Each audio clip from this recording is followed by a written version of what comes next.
Welcome to Real Talk, Real Advice, Real Difference. I'm your host, Nathan Najib. And in this podcast, we bring you conversations from the leading experts with experience, stories, and advice to help you become a better agent and impact this industry and the community for the better.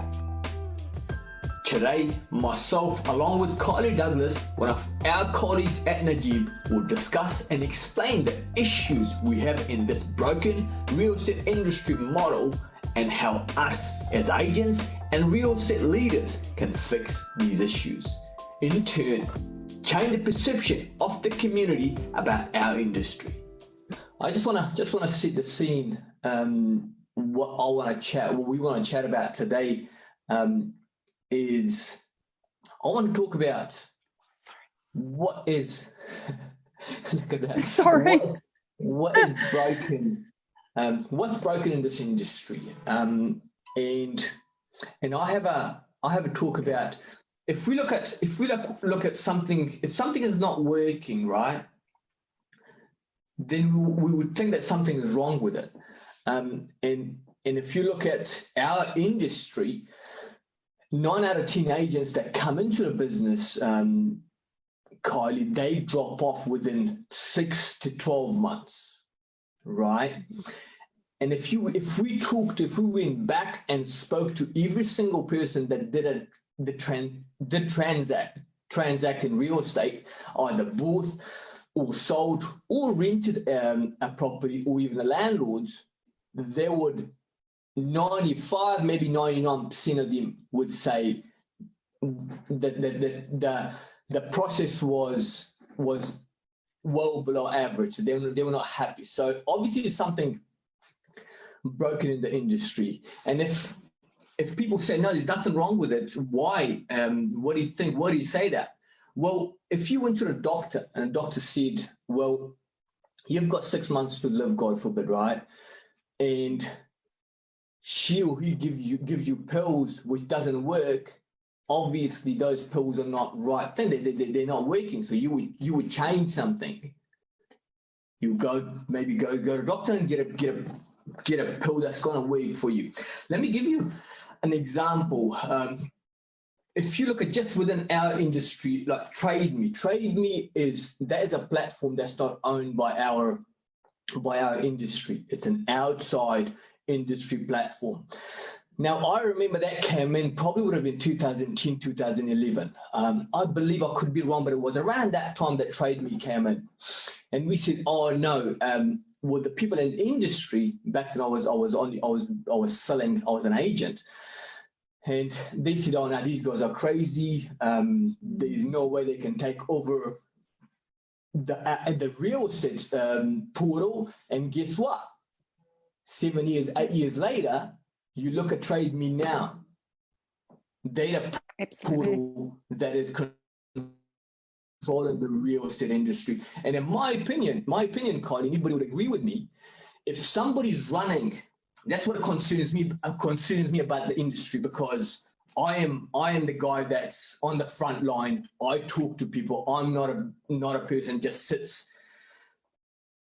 on his desk and just runs offices. No, I don't do that. I'm on the front line. I know how people feel about an industry. Now, if we were too ignorant when TradeMe came in, I believe we're too ignorant right now. If we don't step up, we lose these big egos that we have. If we stop lying to our vendors or not telling the truth or telling white lies, if we don't stop that, I guarantee you give this industry 5, maximum 10 years, we will be disrupted, just like the taxi industry, just like the hotel industry, just like the Blockbuster. So that's what I'm afraid about. And I'll go ahead and keep on talking about a few other things. I know we've got some questions, Kylie, we're gonna talk about. I just want to play this video. It's a minute 15 video, and we'll come full circle. We'll finish off with that. If you would please play the video, Mark. The story of Icarus is fascinating to look at from a cultural perspective. It's been around for thousands of years. We all know it. Daedalus and Icarus go to a desert island. Daedalus, the dad, makes wings out of feathers, gives them to his son, puts them on with wax, says to his son, obey your father, we're flying out of here. Don't fly too high, because if you fly too high, the wax will melt and you'll die. And we all know what happened. Icarus got uppity, he had hubris, he disobeyed his father, and he died. Except that's not what the myth said in 1700 or 1500 or 1200. They changed it. It used to say, but more important, don't fly too low. Because if you fly too low, the water and the mist will weigh down your wings and you will surely perish. They took that part out. They took it out because the people in power, the industrialists, want us to fly lower. Because it's easier to ignore us, it's easier to keep us in line, it's easier to get a factory job that way. People who have the hubris to dream of something bigger change the status quo. And the people who are in charge aren't in favor of that. And I'm not a conspiracy theorist at all, but I do know where public school came from. And public school was invented by faculty. That's it, Mark. If you look at that video, we'll come, as I said, we'll come full circle back to that. Now, coming back to what happens in our industry, unfortunately, when I started, got into the business some 15 years ago now, we were told as a young agent coming on board, like you wouldn't know any better, or a new agent or an experienced agent, said you have to, once you list the property first, and then you go back to the vendor, meaning that you price it high when you list the property, and then go back. They used to call this condition with control, which I think is a sickening term, and I hated it then, I hate it now, and still in our industry, which is crazy this time.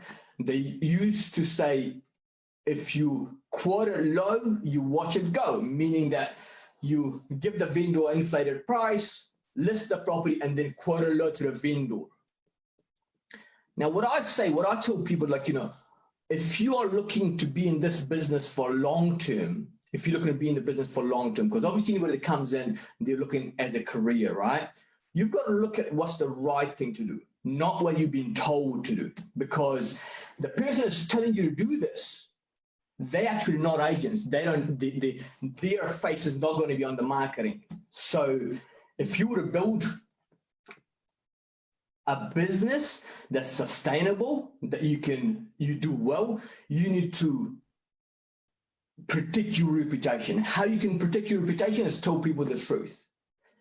Tell people what the property is worth. Yeah, absolutely, 100%. But we give them a strategy how you can maximize the value of that property. And then go back to the buyers and give them the realistic number, what you told the vendor for sure, and create competition, because that's what happens. We know that when you create competition, that's when you can maximize the value of the property. One of the issues that we have, Kylie, and you hear this all the time as well, is agents not giving price or price guides on property. Now, I believe that's a huge issue, because there've been research done after research that giving no price on property is actually, it's number one, it's a wrong thing to do, not giving price for a property, a price guide, if you will. And then number two is actually costing vendors money. We go into that. Before we will move, I'm just going to bring up a property that was listed just recently by an agent. I won't say the agent's name, but I would, the comment that had, that person, like the feedback was, what was the feedback from the buyers? The buyers were, all they wanted to know was, tell me what the property is worth. And the agent was just trying to speaking riddles, not telling the buyers what the range was. At the end, he ended up giving some sort of guide, but I thought that would have been better handled if it was given at least the price guide. The price guide you discuss with your vendors. Simple as that. I'm just going to search this. Bear with me, please. And then we can go into your questions, Kylie. All good. Yeah, no, all good. I'll have to grab my phone here. Yeah, no, I think what we commonly see, just while you're finding that, Nathan, is the fact that whether you're searching through your Trade Me property, whether it be realestate.co.nz, whether it just be a real estate company website, as a buyer, people, they're going there to find what they can buy. And one of the things you're looking for is obviously a property you like, but the next thing you're looking for is the price. Absolutely. Well, now, look at this a nice property listed. It's got description of the property. It's got a section, how big the section is. Nice, beautiful family home. Now, the first question is, Sean is asking how much? And then obviously no answer. The agent's been quiet. Somebody else asked, why don't you answer about the price? And the next person, price please, what is the price point? And it keeps going on for like 25 comments. Again, nice property, how much? And then finally we've got the agent come back and says, finally Lisa says, how silly, post the price. What's the point of a private messaging? Because the agent says, oh, I'm going to private message. Why can't you just tell people that the number that you discuss with your vendor, not an exact number, I appreciate that, a guide would be helpful, right? So it says, now the agent says, hi Lisa, the reason for private messaging is for privacy reasons, as some buyers refer to have a further conversation regarding the price. So again, riddles, and then at the end, it says like this property here, the valuation is X amount, the house down the road sold for X amount plus, and I see this home better than the one, our home is better than the one that are sold for X amount.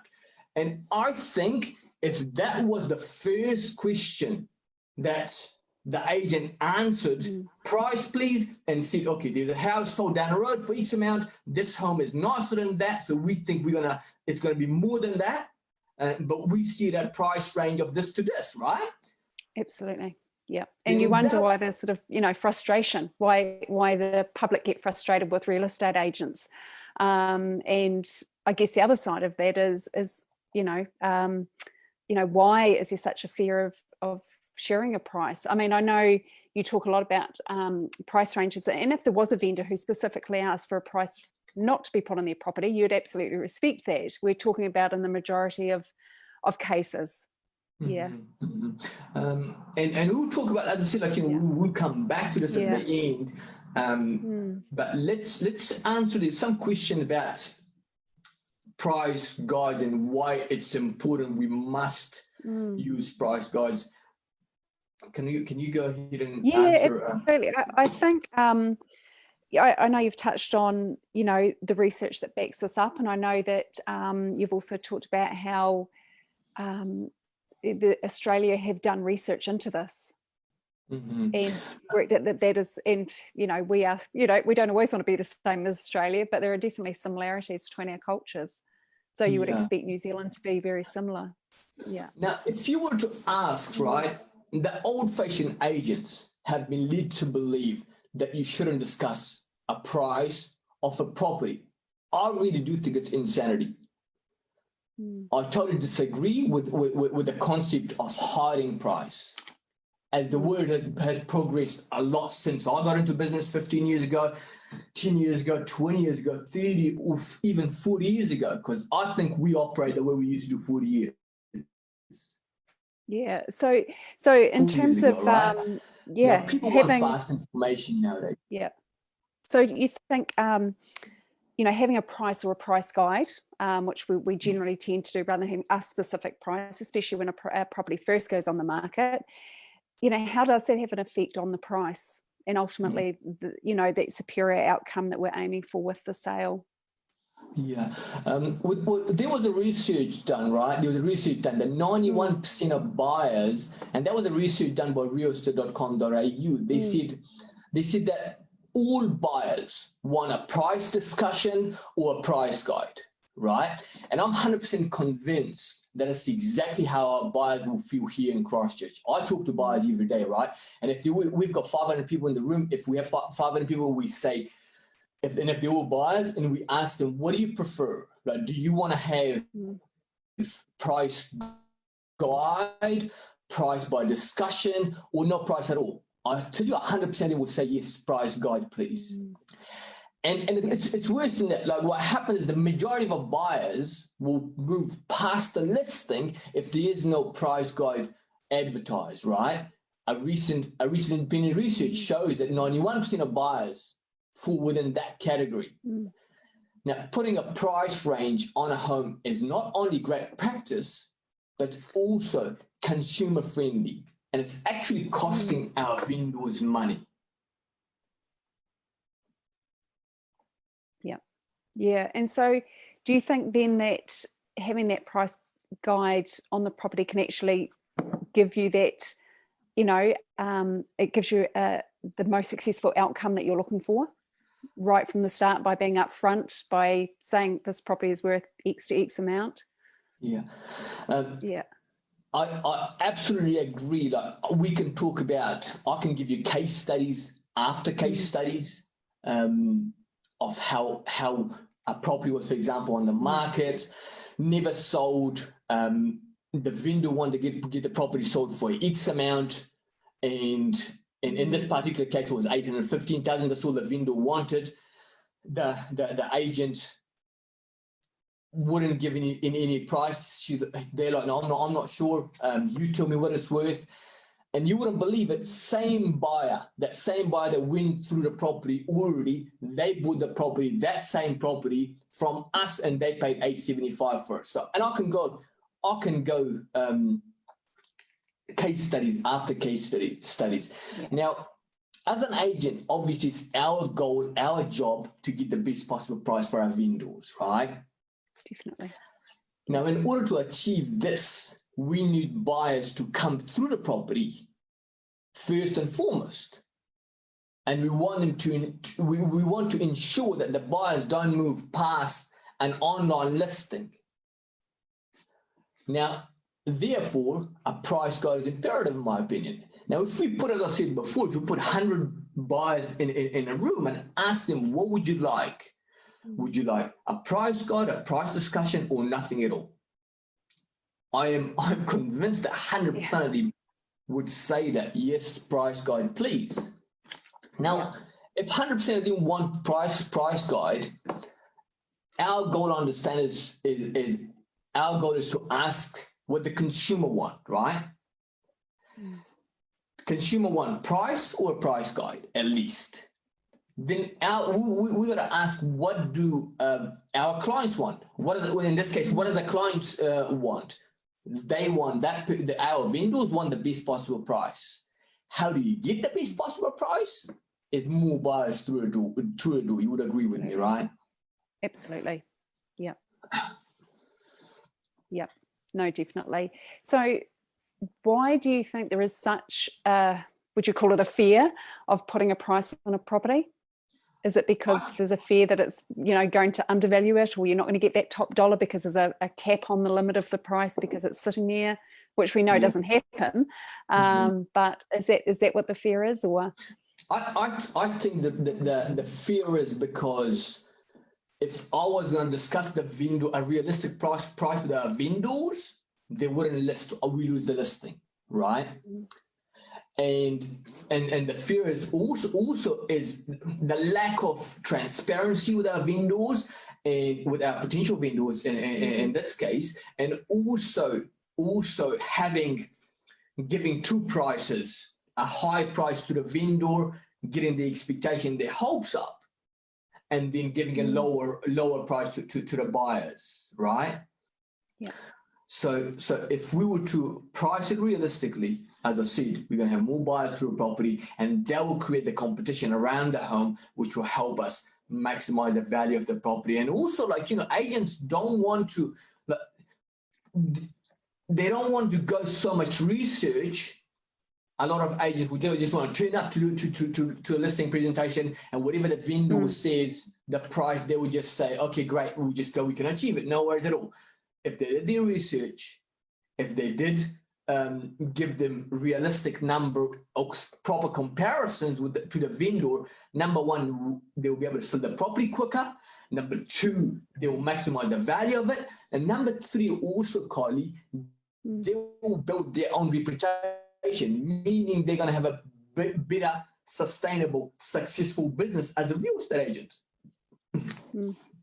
Yep. No, absolutely. And I mean, you've been selling real estate for nearly 15 years now.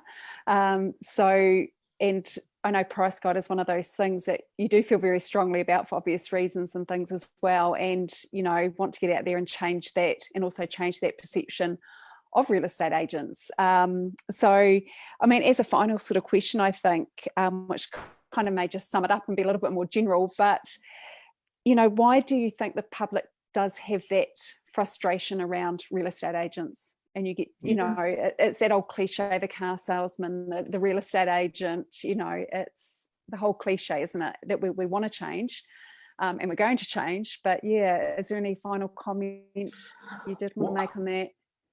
Yeah. Well, unfortunately, we've made that ourselves, because I'm 100% convinced that out of everything that I've learned in the past 15 years of selling real estate, the one lesson I hold highest is that people don't want tricks, half-truths, smoking mirrors, or brick walls. Now, people want straight talk, authentic, honest and accurate conversation or advice, right? And when I say accurate, I completely understand there isn't a retail or exact price on any piece of real estate, because after all, you're ultimately in the hands of the buyers. But I also know that a professional agent who has done thorough research through comparable market analysis and has had in-depth conversation or discussion with the vendors should know within 10% roughly what a home is going to fetch, right? Yeah. Unless a multi-million-dollar property. A very outdated concept is to say, don't give a price or a price guide and the market will find its own value or its own level. I'm telling you, the market will find its own level when it's entirety of the market, not 10 or 20% of it. Yeah. Right? With this also said, it's only a price guide, remember, as it should also be flexible after discussion with the vendor and the buyer's feedback after each week and every open home, right? Having a price guide on our property has brought and that could be also it could be, you can change it, after the first open home, the feedback comes slightly higher, then you can adjust it after talking to your vendors, right? Like in our case, having price guides on our properties has brought our clearance rate much higher. Both our vendors and buyers, if you talk to any of our vendors or buyers, they show great appreciation for the clarity throughout the selling and buying process. So for me, it's insanity the way we are operating real estate. And I think having what we have done, the bad perception of we have, it's on our own. It's our own fault. And I think coming back, as I said, I'll come through full circle, come back to the video. That issue that we have in our industry is those people that tell you to overprice a property or underquote it or auction a property when it should be deadline. Those people are not actually they don't have their face on the marketing, right? It's the old industrialism mindset. I compare the old industrialist mindset to the real estate business. Now, back in the days, the gods didn't like it when human beings trying to act like them by overcoming their moral limits. In ancient Greek culture, acting like God was called hubris, and it was severely punished. Now, people in power, like the owners of these big corporations and big offices, the industrialists, if you will, want you to fly lower because it's easier to keep you in line. It's easier to get a job in a real estate office that way. The mentality of, God forbid, if every agent does too well and build their own brand, then how am I going to ignore them? If they demand more, if they demand more training, if they demand more resources and more tools. So they say, don't let them do too well, because if they do well, they will leave us. Let's keep them all average. And that's why, like our agents, there's some great agents out there, but they have some good people out there, but they've been led to believe that, you've got to hide prices to be able to do good in real estate. You've got to tell white lies. You've got to overprice a property and underquote it. And unfortunately, that's what we've followed. And I think for us is that the suggestion I have for our agent that I just read the feedback, the Facebook comments would be, hey, when people ask you for a price, you have a good discussion with your vendor around the price. Give the price when people ask you, because your goal is to nurture every single person that gets in touch with you. Let it be buyer, let it be seller, because that is how you're going to grow your business. That could have been your best seller, your best buyer, that first comment. Could have been exactly. Yep. And that buyer, and we should do the right thing anyways, but those people that you're going to nurture today is going to be your future sellers. They're going to talk about you. If you do give them amazing service, then they will go out there and tell people about you. And that's how you build your brand. And unfortunately, in our business, as I said before, is there's so much ego. There's so much. Most of the businesses, they're toxic place to work in. I've stayed in this industry for a long time, and so when an agent starts in a business, they get told it's an amazing business to be in. So you're going to make a lot of money, and you'll be driving nice cars, and then poor Abby or Jane or Michael buys this flash cars on lease, and then start working in this company, and then they don't do well at all. Like, what happened? What happened with all the promises that you told us? Because there isn't such a system, there isn't tools and resources available, and trainings. As I said, Kylie, ain't trainings, because I sat down with these big, massive business owners, and I had sat down with them before we started Najib. They say that it's just people. Who cares if we bring in 100 people, as they do in most offices? They're bringing 100 agents, and this year they do 2 sales each. That's 200 sales. So I can run a good business. It doesn't matter if these person come in and then they leave. It doesn't matter. I'm just going to hire another 100 people next year. So their mentality is, if I train them, they're going to leave anyways, or they're not going to do good anyways. So, and it's a commission-based industry. They don't lose money. The person that loses money is that poor agent that comes into the business, all enthusiastic, lovely, beautiful person, but when they come in, there's no training available for them. There is no resources. There is no tools, and then they fall off. They fall off, unfortunately. Absolutely. Yeah. Yeah. And that's another whole podcast for us, isn't it? Absolutely. And I think how we Yeah. can change this, obviously, as I said, more training, talk to your to your vendors, tell the vendors what your home is really worth, but what will be a strategy? How would we be able to maximize the value of it? Like one of the things that we discussed, Kylie, and we talk about this all the time. Price guide it's important. You must have price guide on properties. You must do beautiful photography. You must have floor plans there.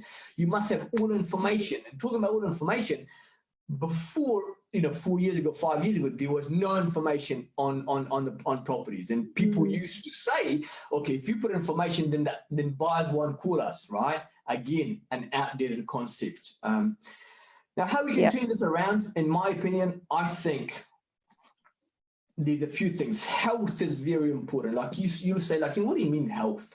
How is health important to be able to change this our real estate agents' perception in the community? I think it's important. Health is the most important thing, because if you haven't got yourself right, how are you going to go out there and serve the community? If you're not spiritually right, if you're not emotionally right, if you're not physically right, if you're not mentally in top state of mind, how are you going to go out there and really take care of people, right? Yep. The second thing would be humility. Like I say, leave your ego at the door. Forget about how you can make the next sale, how you can get the next commission, right? I suggest to have a long-term, successful, sustainable, amazing brand. You need to be humble. You need to go out there and put other people's interests first. I'm talking about the vendors, right? You give them proper advice. And then obviously commitment. I think commitment is important. I think when you go to a listing presentation, you've got to have amazing research. You've got to know every single home that's sold in the area, so you can explain that to the vendor. And when it comes to eventually putting a guide on a property, you got to put a realistic price guide on a property, because if you put a realistic price guide on a property, it will create competition, and that would maximize the value of the property. Absolutely.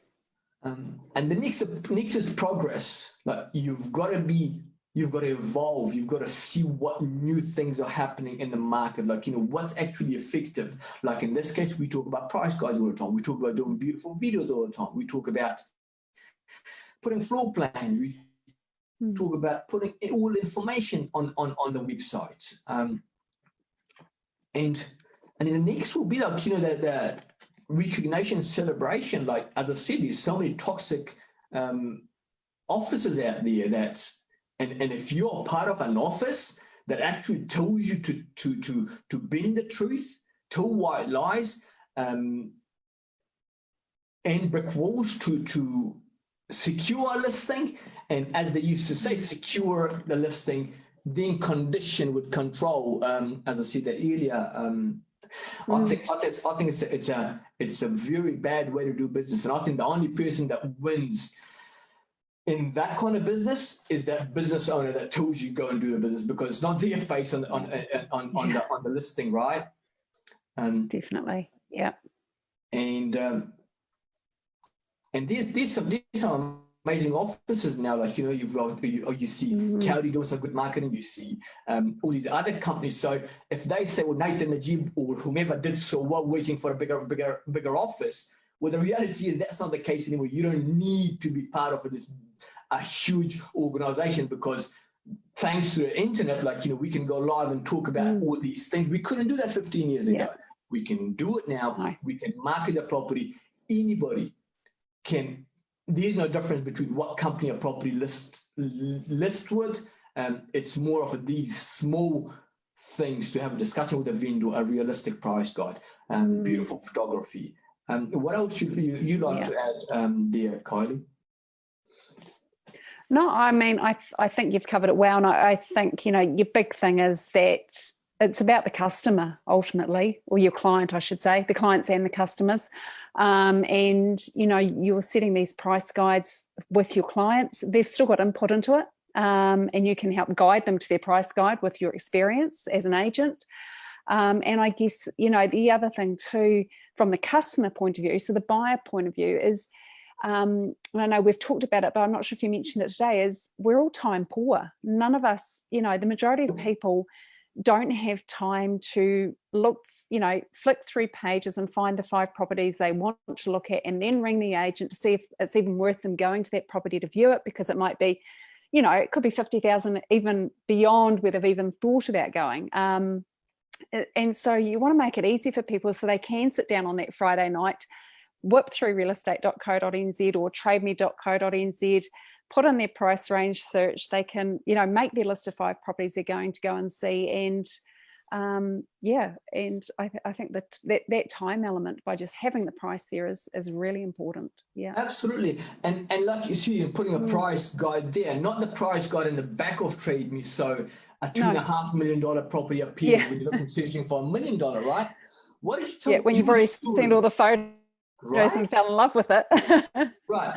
And because the reason behind that is because there was 2 numbers told, a different number to the vendor and a different number to the buyer. So they can't actually put up a guide on the property. So everybody is kind of misled. And at the end of the day, what I'm saying is, as an agent, you're destroying your reputation. It's just going to be a short run for you, and then you're going to be out of the business. This is a marathon. It's not a sprint. Tell me about the experience that you had, Kylie, that you were, there was a property you looked at, it was way over the price range. You were looking at a certain bracket, and this was marketed, and then it was priced eventually. Yeah, I think it was just, we looked at a property, it looked within our price range, it looked similar to other properties that, were in the price range.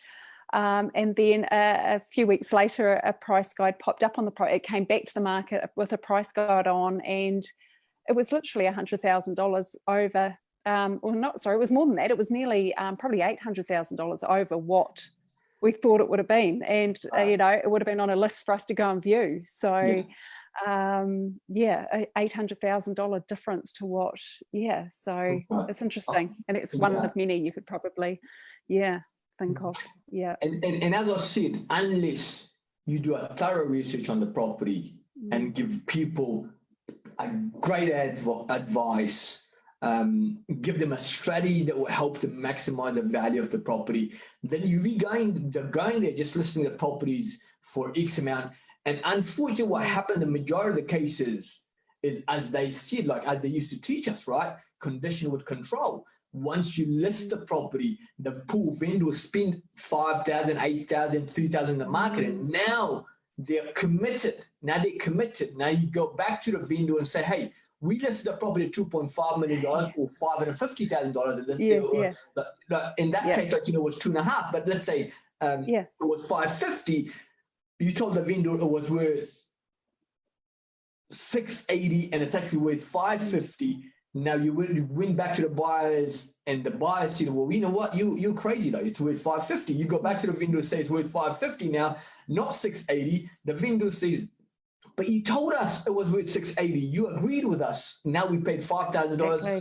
So for agents, my advice is, if you want to have an amazing, successful, long career in this business, I do.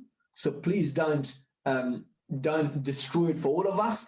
If we don't stop doing that, we will be disrupted, just like Trade Me came in and disrupted Realestate.co.nz. And I'm not disrupted. I mean, what happened, like, now we've got, thankfully, Realestate.co.nz come back. Now they're doing some good stuff, but Trade Me taken over it now.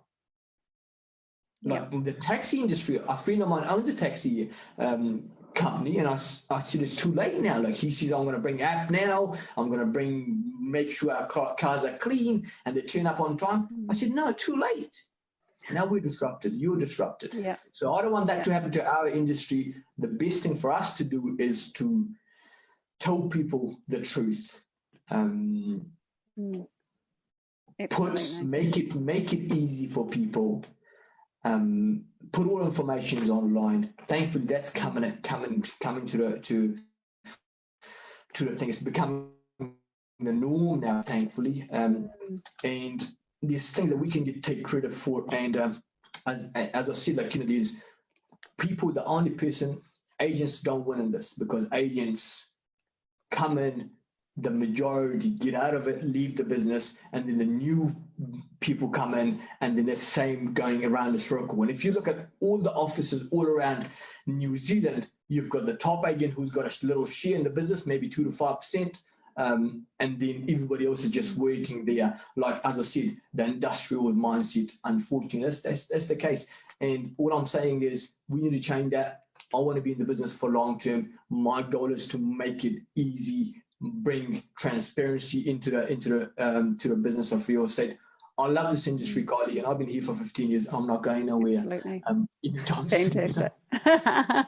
Good to know. Good to know. No, cool. Thank you. I think you've some great takeaways on that one. So absolutely.